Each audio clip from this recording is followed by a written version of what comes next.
Gas শেষ হয়ে গেছে।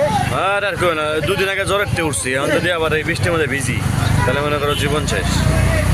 ডাইরেক্ট ঘর থেকে আর ডাইরেক্ট কি যে শুরু হয়েছে তোমার মনে করো। ইনকাম কম করে করবো, অত বেশি দরকার নেই। না না, মাথা খারাপ। তোমার জীবনে শরীর ভালো থাকে, জীবনে বহুত টাকা কামা যাবে।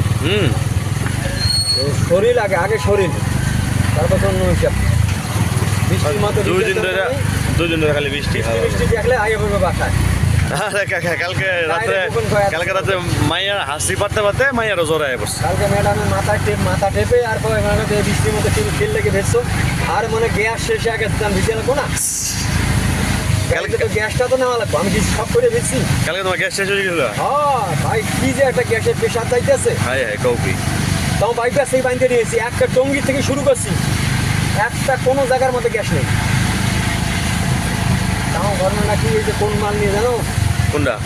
পরশুদিন ওই যে তার কাটা আনছি না, এই তার কাটা নিয়ে যদুপুরতে না, ওই যে স্কুল আনবা গেছিল, টঙ্গি স্কুল আনবা গেছিল যে আল্লাহ বাইকটা যাইছে গ্যাস শেষ আগে। এই বৃষ্টির মধ্যে লোড গাড়ি কেমনে টানমু, কেমনে কি করবো, গ্যাস কোনো জায়গায় গ্যাস নেই। মানে কোনো গাড়ি মালটা পৌঁছে যেতে পারলে আমি হিসাব করছি মালটা পৌঁছার পরে যদি শেষ হয় তাহলে একটা ব্যবস্থা করা দিব। বাইপাস